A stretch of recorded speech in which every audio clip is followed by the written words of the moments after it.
मैं भी निरुत्तर था। पहले पेज में क्या था? क्या था हमारे संकल्प पत्र के पहले पेज में?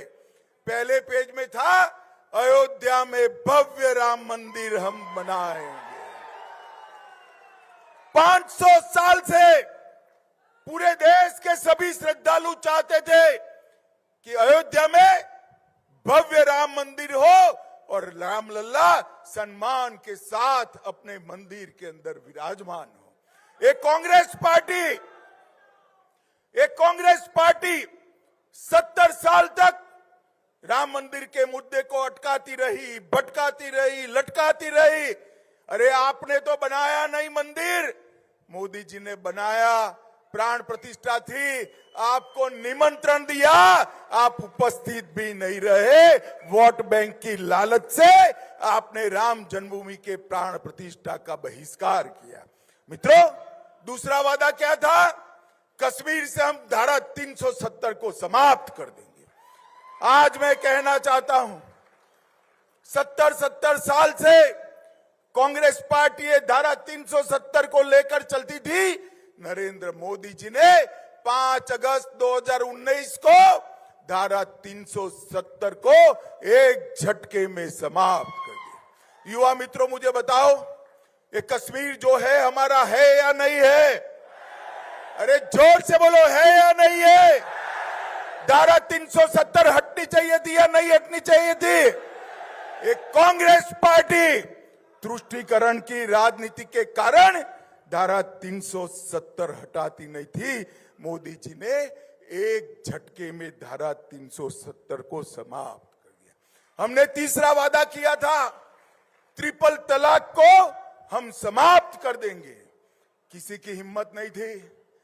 लाखों करोड़ों मुस्लिम माताओं बहनों के साथ अन्याय होता था। मुस्लिम की बात करने वाले, माइनॉरिटी की बात करने वाले मुस्लिम माताओं की आवाज नहीं सुनते थे।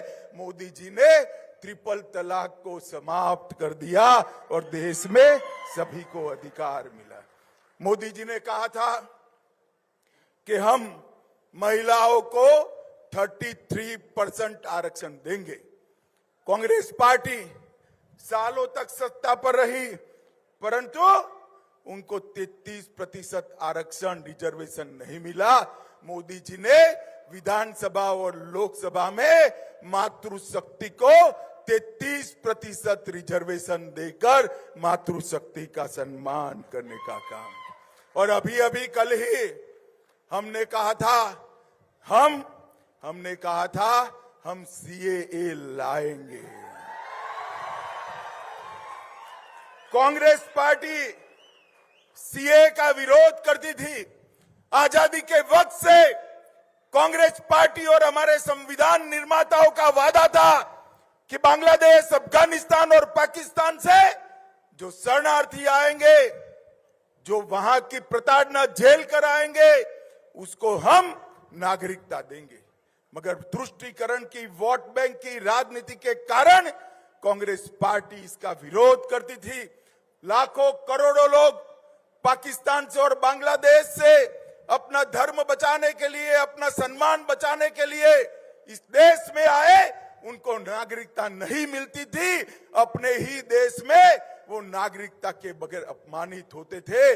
नरेंद्र मोदी जी ने हिंदू, बौद्ध, जैन, ये सारे सिख, ये सारे लोगों को नागरिकता देकर उनका सम्मान करने का काम नरेंद्र मोदी जी ने किया। भाई और बहनों, हमने इस शरणार्थियों को सम्मानजनक जीवन देने का काम किया है। उनकी संस्कृति, उनकी भाषा, उनका धर्म, उनके परिवार की महिलाओं का सम्मान, उसका रक्षा करने का काम किया है। और आज से, कल से इस देश में आया हुआ हरेक शरणार्थी मेरे और आपके जितना ही अधिकारी है इस देश पर। ये अधिकार हमने इनको दिया है। कांग्रेस ने इसका भी विरोध किया। मित्रों, 10 साल में हमने कई सारे रिफॉर्म किए हैं और मैं आज आपको बताना चाहता हूं, 10 साल पहले मैं जब यूपी का इंचार्ज था, 2014 में सोशल मीडिया की ही मीट थी, इतनी बड़ी तो उस वक्त होती नहीं थी। आगरे में छोटा सा हॉल था, 300 सोशल मीडिया वॉलेंटियर्स थे। सारे लोग कहते थे हमारे लिए फोन बड़ा महंगा पड़ता है और डेटा का रेट भी बहुत ज्यादा है, इसलिए हम सोशल मीडिया पर ज्यादा काम नहीं कर सकते। आज मैं आप सभी मेरे साइबर योद्धाओं को कहना चाहता हूं, आपके हाथ में आज मेक इन इंडिया का फोन है और सबसे सस्ते डाटा के साथ आप इंडिया की सक्सेस स्टोरी को दुनिया भर में पहुंचा रहे हो। ये डिजिटल क्रांति नरेंद्र मोदी जी ने लाई। मित्रों, आज तेलंगाना की जनता ने फैसला एक प्रकार से 3 पार्टियों के सामने भाजपा का चुनाव है, कांग्रेस पार्टी, टीआरएस और मजलिस। मगर मैं कहता हूं ये तीनों पार्टियों का एजेंडा एक ही है। मेरी बात ध्यान से सुनना, 3 पार्टियों के सामने तेलंगाना की जनता को भारतीय जनता पार्टी को और मोदी जी को चुनना है। 1 कांग्रेस पार्टी, 2 टीआरएस, तीसरा मजलिस।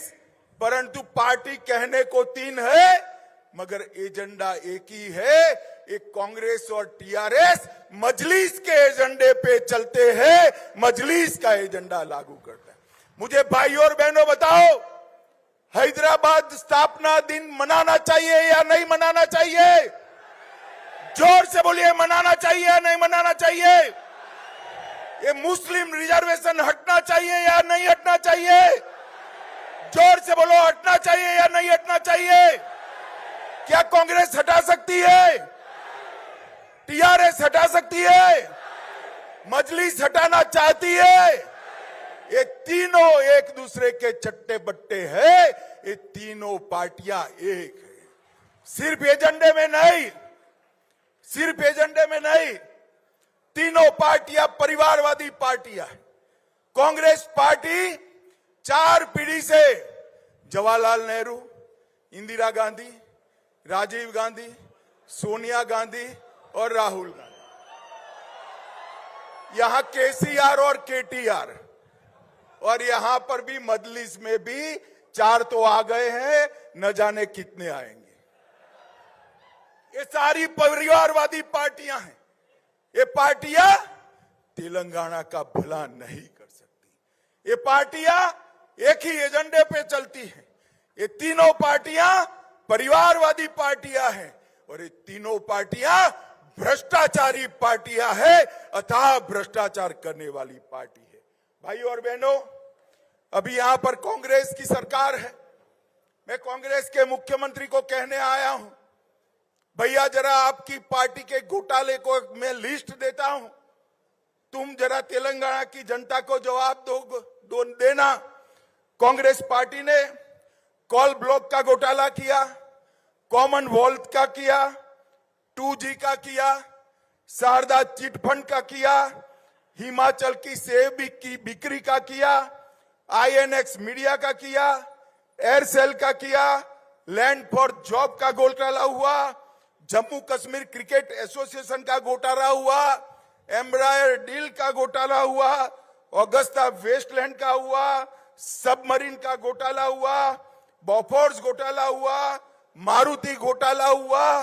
घोटाले की लिस्ट इतनी लंबी है, एक कांग्रेस पार्टी ने 12 लाख करोड़ के घपले, घोटाले और भ्रष्टाचार किया है। और ये टीआरएस ने भी तेलुगु प्राइड के नाम से सत्ता पर आए और लाखों करोड़ रुपए का भ्रष्टाचार किया। मैं इनकी भ्रष्टाचार की लिस्ट मेरे पास है मगर मैं बताना नहीं चाहता। ये दोनों पार्टियां भ्रष्टाचारी पार्टियां हैं। मित्रों, ये तेलंगाना का भला नहीं कर सकते। ये दोनों पार्टियां भ्रष्टाचारी पार्टियां हैं और ये तीनों पार्टियां तेलंगाना को विकसित तेलंगाना नहीं बना सकती। ये तीनों पार्टियां का एजेंडा अलग है। परिवारवाद के साथ अपने परिवार का भला करना। मुझे बताओ, जो अपने बेटों बेटी के लिए राजनीति में है, वो तेलंगाना का भला कर सकते हैं क्या? जोर से बोलो, कर सकते हैं क्या? तेलंगाना का भला केवल और केवल नरेंद्र मोदी के नेतृत्व में भारतीय जनता पार्टी कर सकती है। भाई और बहनों, मोदी जी देश के सबसे गरीब घर में चाय बेचने वाले के बेटे के रूप में जन्म लेकर आज दुनिया के सबसे लोकप्रिय नेता बने हैं मोदी जी। 23 साल से मैं बरोबर देख रहा हूं, ये व्यक्ति ने एक भी छुट्टी नहीं ली है। 23 साल से ये व्यक्ति गरीबों के कल्याण का काम कर रहा है और 23 साल से ये व्यक्ति सीएम भी रहा, पीएम भी रहा। उसके जीवन पर कोई उंगली नहीं उठा सकता, भ्रष्टाचार का एक भी आरोप नहीं है।